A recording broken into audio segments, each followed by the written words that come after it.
Hi, it's Brian. Welcome back to the Independent Cruiser, the channel for people who love to cruise, but maybe want to do your own thing in port. Today we're going to talk about our amazing 6-day Rome and Venice post-cruise trip. Now we're going to take you through everything. We did it all on our own. I'm going to talk about how we got from the port into Rome, all of the things we did on our own in Rome, how we got to Venice, everything we did in Venice, and then finally the trip back to the airport. Now, the thing about this is maybe not everyone has 6 days to tack on to the end of their cruise. All of these tips I'm going to share with you are going to be super useful if you're just going to Rome or Venice as a normal port call. But one thing I always recommend to people, while you're over there in the Mediterranean doing your cruise, look at your beginning and end ports. And if it's a place you've really wanted to spend some time, take advantage of being over there anyway and spend a couple of days in one of these amazing places. For us, our cruise started and ended in the port of Civitavecchia, which is about an hour outside of Rome. A lot of cruises, it'll say Rome, but it's really Civitavecchia, which is about an hour from Rome, and that's the main port there. So our initial plan was we were disembarking on a Friday, and my initial idea was to take the train from Civitavecchia into Rome, then a cab into our hotel, and then we were going to take it from there. A couple of days before we got there, I was just kind of messing around doing some research, and I was on Get Your Guide, and I found a bus transfer from the port to the central train station with a stop by the Vatican. And it happens our hotel was about a 10-minute walk from the Vatican, so I thought, that might actually just be easier just to hop off the bus and walk to our hotel. So that's what we did. We booked 3 tickets through Get Your Guide. They offered pickup at the port, and when they say pickup at the port, one thing to keep in mind, they do not come directly to your pier or to your ship. Most places pick up at a place called Largo della Pace. And what they do, that's just outside of the entrance to the port, which is kind of a controlled entrance type thing. There's, a gate. And so what Norwegian did for us is they had a free shuttle bus from our pier to Largo della Pace, and that's where we met up with our bus to head into Rome. Now, I will say one thing to keep in mind, and what happened to us, is we booked it through Get Your Guide, but they didn't specify which company was going to provide the actual transportation. So when we got there, and I think it was like look for a person in a yellow shirt, and there were dozens of people in yellow shirts, we had a really hard time for about 5 or 10 minutes finding our actual company and our bus that had us. There was probably 3 or 4 companies there offering everything from tours to transfer and all of that. And actually my wife kind of went off to the side and found someone and got us on the right bus. But we got on the right bus. We headed into Rome, and I was checking the Google Maps and seeing where the Vatican drop-off was compared to our hotel. So we decided, we're just going to get off at the Vatican stop and just walk to our hotel. And that's what we did. It was super, super easy. They just pulled up, said, anybody getting off at the Vatican? We got off, collected our luggage, and headed off on foot to our hotel. We were staying at the La Meridian. I'm a Marriott guy, and so I always look for Marriott places, and it was the most reasonable, had a great location. We've got a little bit of status. We get a free breakfast and that kind of thing. So that's why we picked La Meridian. We got there and our room wasn't ready. And so we decided we would just go grab some lunch. We went to this really cute nearby restaurant called La Taverna. And it was great. It was fabulous. Came back, room still wasn't ready. So we just headed out. We decided to walk to Trevi Fountain and check that out. And it was just a great stroll through Rome. La Meridian is on the other side of the river, so we just crossed the bridge and then you're just right into it. So it was about a 15-20 minute walk to Trevi Fountain. Very crowded, but we wanted to see it. We're there in the summer, and that's what you do. Now we had booked our own tickets to go see the Colosseum at 4 o'clock that afternoon. I wanted to have enough of a buffer, so we didn't miss that time.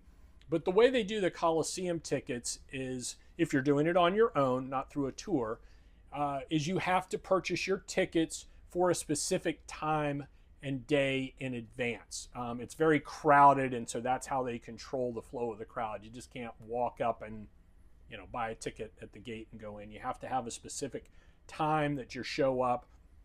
We had the ticket on our smartphone. We showed it, they scanned us in, and we went in. So we went to the Colosseum after Trevi Fountain, and again, I talk about this in nearly all of my videos. We love the Rick Steves audio tours. So we downloaded the Rick Steves audio tour for the Colosseum, and I've mentioned this as well. You can pair 2 sets of earbuds to your iPhone. So that's what we did. There were 3 of us, my wife and my 13-year-old daughter and myself, and we just each took an earbud and we started the tour. And it was terrific, like all of his audio tours are. And I just, we like the freedom, right? That's why we're doing these tours on our own, because we don't want to be part of a big group. We like to take our time. Great thing about the Rick Steves audio tour is you can pause it, you can start it again, and we just had a great tour. Now, one thing about the Colosseum ticket is it also gives you admission to the Roman Forum within a 24-hour time of your admission to the Colosseum. So even though the Forum was right there, we decided to do the Forum the next day, and we just took a cab using the Free Now app back to the hotel. And I've talked about the Free Now app as well. That's a super handy app when you're in Rome, because it basically functions like a ride-sharing service, like an Uber or a Lyft, but for taxi cabs. So we had seen a taxi by the Colosseum. I checked with him, are you going to use the meter? He said, no, it's a 40 euro ride. So I said, fine, we'll just order it up through Free Now. You know what the rate is going to be. I think it was about 12 euro for the Free Now. And so we did that. We went back. Room still wasn't ready. But I will give a shout out to Stefano, who is the manager there. Since our room had not been ready, they upgraded us to a 1-bedroom suite, which was awesome. So we decided we were just going to go out to dinner, call it an early night. And one of the hard parts about coming off a cruise is realizing you've got to pick a place for dinner. You're kind of on your own. You don't just say, oh, okay, I've got 3 great restaurants, within 2 decks of each other. We'll just go to one of those. You actually have to look for and find your own restaurant. So that was a little bit of a cultural adjustment coming off the cruise. We got a little spoiled, but we just decided we were not going to be original, and we just went right back to La Taverna. We loved it. The pasta was great. The pizzas were great. Had dinner, back to the hotel for an early night. So the next morning we got up and we kind of took it easy. I will have to say, when we were first planning this, my original intention was to do the trip before the cruise, do our 6 days in Italy before the cruise, do the cruise and come home. I will say I'm kind of glad we did it this way instead, because those Mediterranean cruises are so port intensive, and you don't want to miss these places because they're spectacular. You're hitting one great place after another. Really does kind of wear you out though. So it was nice having a more relaxed schedule after the cruise. So that's what we did. We slept in, we had breakfast, just kind of slow going. We knew we had until 4 to get the Roman Forum, so we weren't pressed for time in any particular way. We did want to just go ahead and start our day and not miss out on Rome. So what we did is we took a public bus, figured out the bus schedule, and they have these little tobacco shops everywhere. You can buy your bus tickets there. You can also charge and swipe on the bus, but we just went ahead and bought bus tickets at the tobacco shop, and we took that, to the Roman Forum, got off, and by then it had started to rain. And of course, I was ill prepared and I hate being wet. So I paid €5 for a little umbrella that some enterprising person, was out there selling for people like me. And I actually still have the umbrella. It's a pretty good little umbrella. So same thing. We got into the Roman Forum. went to the Rick Steves tour, and we just did our whole self-guided tour through the Roman Forum, and it was spectacular. It really was. It was terrific. It took about 2 hours, so we were done about 2 o'clock, and then we had received a recommendation on a place called Bonci Pizza, and it's a really unique Roman-style pizza. So once again, use the Free Now app, got a cab. It was a little further. It ended up taking us about a half an hour by cab, but it was only about a 22 euro ride, so very reasonable. So we got there, and it was crowded. Clearly a very popular place. But it was totally worth it, though. It was probably about 45 minutes all in from the time we got in line to actually getting our pizza. And it's not a sit-down place at all. We had a potato and cheese pizza, which was amazing. My wife and daughter had a zucchini pizza, which they really loved. And then they had a spicy one, which we tried, and it was really spicy. So I would highly recommend Bonci Pizza. And then we knew we were pretty close to the Vatican, so we just went ahead, and it was about a 20-minute walk to the Vatican. We went in St. Peter's Square. Once again, hooked up the Rick Steves audio tour, and it's amazing. You can just stand there in St. Peter's Square listening to the Rick Steves audio tour, and he just kind of, without even moving, just takes you through the whole thing. It's really great. And so that was a wonderful day. And then we just walked back to the hotel.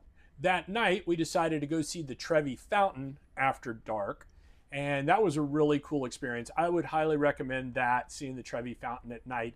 Still pretty crowded, but it was just beautiful with the lights and the fountain and everything. So it was a really pleasant walk. We really, really enjoyed that. And then we found a gelateria called Della Palma, which has 150 flavors. I had the mango, basil, rosemary, and it was phenomenal. My wife and daughter had chocolate and coconut. That was terrific. So highly recommend Della Palma for gelato near the Trevi Fountain. And that was great. And then we just took a stroll back to the hotel and called it a night. One thing I wanted to mention, if you've got any good tips for Rome or Venice, please drop those in the comments, or if you have any questions, certainly, as you're watching the video, just drop those in the comments and I'll be happy to respond. And if you're finding this useful, please consider subscribing to the channel. So day 3 was our last day in Rome, and then we were going to hop a train in the afternoon, late afternoon, to Venice. So what we did is, again, turn into the Rick Steves audio tour. We took his audio walking tour from Campo di Fiori to the Spanish Steps. It's about a 3-hour walk. We took a city bus to Campo di Fiori, and before we started the audio tour, they had a little flea market there, so we did some shopping and looked around. That was pretty fun. And then we just started the walking tour. It took us about 3 hours from Campo di Fiori to the Spanish Steps. Terrific, super informative, narration from Rick Steves and his local tour guide. Everything, was just great. It was a really, really great way to see what he calls the heart of Rome. So that's like his heart of Rome tour. And it was spectacular. I would highly recommend doing that walk if you have the time. Now, again, if you're only in Rome for one day, I would suggest picking 2 or 3 things to do. We were there 3 days, and so we did quite a bit. But if I were there for one day, I would probably zip in, knock out the Colosseum and the Roman Forum back to back, say in the morning, then in the afternoon, if you want to go to see the Vatican, if that's important to you, or you wanted to do this walk, something like that. But you're not going to be able to do everything in one day. And also depends on your embarkation time. So you want to make it back to the ship in time. But you could totally, I would totally recommend taking the bus in for a one-day trip, exactly how we did it. Would recommend the Rick Steves audio guide. Anything I'm talking about, you could totally tailor that for a one-day port visit in Civitavecchia or Rome. So after we got to the Spanish Steps, we took a cab back to our hotel. Again, using the Free Now. It's so easy. It's really such a great app. You got to download it if you're going to be in Italy or Greece. It's just really a time saver. We took the cab back to the hotel. We were only there about 15 minutes getting our bags that we had checked because we had to check out of our room and that kind of thing. And then the concierge just ordered us up a cab, went right to the central train station. I think that was only about a 14 euro trip, super easy. And what we had done, and I've talked about this in other videos, I had gone online using the Trenitalia app, and we had booked our train tickets from Rome to Venice. And here was a little tip I want to share for the trains. It wasn't that much more money to go ahead and book a business class seat. And the thing I liked about that, I walked back into the coach. The chairs weren't that different. It's kind of like, here with Amtrak. I mean, our seats were leather and those weren't, but seats weren't that different. But it was nice having assigned seats and knowing that the three of us could be together. They came through with a little meal service. It wasn't anything to write home about, but it really wasn't much. It was like maybe a 15 euro per person difference, but I thought it was worth it. Really great train ride through the Italian countryside, just beautiful. It took us about 4.5 hours to get there. We got in around 9:15, and I had booked a hotel I had found doing my own research, like you all are doing. It's called the Hotel Ponte de Mocenigo, and here's how it's spelled. I'll leave a link in the description here below. Really great, just classic, small European hotel. And it was so comfortable. First of all, it was air conditioned, which is really nice, and you don't get that everywhere. Really, really great location, right by the San Stai Vaporetto stop. So in Venice, they have basically a boat, a water taxi service called the Vaporetto, and it just goes the whole length of the main canal with different stops. Just you'd get on and off a city bus, you get on and off the Vaporetto. So the Hotel Ponte de Mocenigo is right by the San Stai Vaporetto stop. I mean, you can see it. Now, we walked from the train station to the hotel. I had checked Google Maps. It was a 15-minute walk. Next time, I would just hop the Vaporetto because we didn't have a ton of luggage, but we each had a rolling carry-on. And there are a lot of steps and bridges in Venice. And so you're kind of, hopping your luggage up and down these bridges and steps. So I think my advice would be when you get into the train station, take the Vaporetto to the nearest stop to your hotel. But highly recommend the Hotel Ponte de Mocenigo.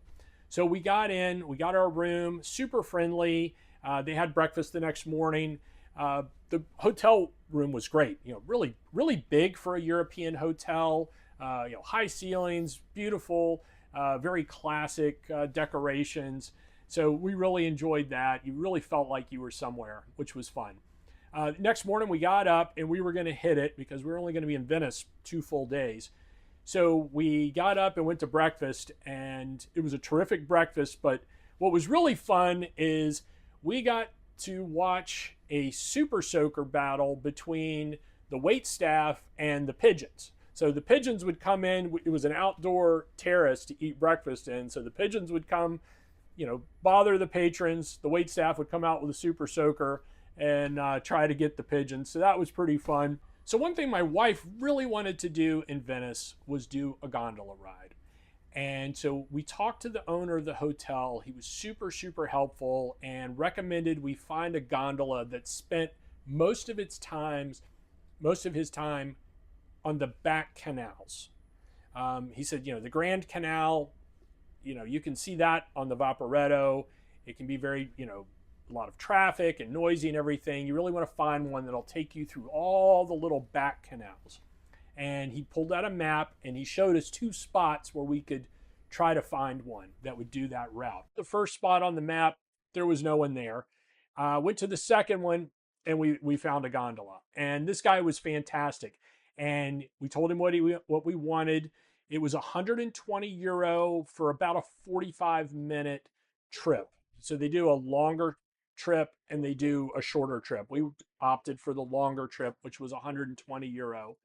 And he took us through all of the back small canals. He showed us Casanova's house. He showed us Marco Polo's house. And it was just so worth it. We just really, really enjoyed that experience. I would highly recommend that to anyone going to Venice. After the gondola ride, we took a stroll over to the Piazza San Marco, and it was great. It was a great walk over there. Just Venice is a very walkable city. It's just so great and it's so unique, and you really feel like you're someplace special. So just even that walk from where we got the gondola to the Piazza San Marco was amazing. And when we got to Piazza San Marco, we just went to the old reliable, right? We pulled up the Rick Steves audio tour of Piazza San Marco, and we just stood there kind of like we did at the Vatican and just, ran the audio tour and took it all in. And it was really, really fantastic. So I would highly recommend that. Highly recommend, going to Piazza San Marco. It really is a can't miss place in Venice. And if you were there just for the day, like if you're going into Venice just as a single day cruise stop, it's a very doable city in one day. You go to Piazza San Marco, you take the Vaporetto, you do a gondola ride, all that can be done in one day. Really, really great place to visit. So after we finished at Piazza San Marco, we went to the Vaporetto stop and we bought a 48-hour pass. So that's one thing you can do when you're in Venice. You can either pay per trip on the Vaporetto, buy your tickets, or you can get a pass for a certain amount of time, 72, 24, 48 hours, whatever. So we got a 48-hour pass and we took the Vaporetto back to our hotel. At that point, we'd been out all morning. It was early afternoon, so we just grabbed some takeout pizza, which was phenomenal, brought it back to the hotel, and just kind of recharged our batteries to go out that night. So that evening we decided to go back to Piazza San Marco, and our idea was to have dinner there. But when we looked at all of the restaurants actually on the piazza, they were more like drink places, drinks and hors d'oeuvres, kind of snack type places. They weren't like full sit down restaurants. So I turned to Google and I found a place called Ristorante Piazza. It wasn't on the piazza, it was a couple of blocks away. And we went over there and we just had an amazing meal. I had squid ink pasta, which was terrific. My wife had pasta with clams, which she really loved. And my daughter had a pasta and pesto dish. So it was really, really worthwhile. And it was funny because when we came out, we saw some Americans who were debating whether to go there. And we said, oh, yeah, we highly recommend this place. It was really good. And then I asked them, do you have a recommendation? They pointed us to a pizza place down the street called 1000 Gourmet Pizza. And they said it was terrific. So we kind of filed that away for the next day. And then we just had a nice stroll back to the hotel. We went to the Rialta, the famous covered bridge there. We got some gelato. We just strolled and just took in the evening. It was beautiful evening, beautiful weather. It's just, I can't emphasize enough. I love a good strolling town, and it's a great strolling town. And so we just made our way back to the hotel, and then that was it for our first full day in Venice. So again, if you were doing Venice as a standalone cruise stop, I would recommend just pretty much that exact itinerary, depending on how much time you have and everything like that. So really, really worth it. So the next morning we got up, had breakfast, watched the pigeon battle with the Super Soaker, and then we decided we were going to use our Vaporetto pass to go to Murano and Burano. So Murano and Burano are two islands off of Venice. Murano's very famous for their crystal and glass blowing and all of that. That's a really short, about a 10-15 minute Vaporetto ride from Venice. So my wife and daughter really wanted to see some crystal glass blowing demonstration. So we picked a place called Ellie Glass. We got there. We had booked it ahead of time. It was free, but you had to kind of reserve your space. And we sat through about a 30-minute glass blowing demonstration. It was super, super interesting.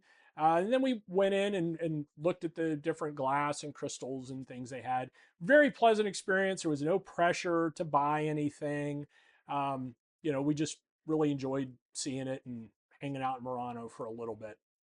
Then we went back to the Vaporetto stop and we took the Vaporetto onto Burano, which is about another 30 minutes beyond Murano. So it was about a 30-minute Vaporetto ride. A very pleasant ride. I will say one thing about the Vaporettos is they're very hit or miss. You can hit a super crowded one where it's standing room only, or you can have, a fairly empty one where everybody's got a seat and it's just kind of like a, your own tour bus.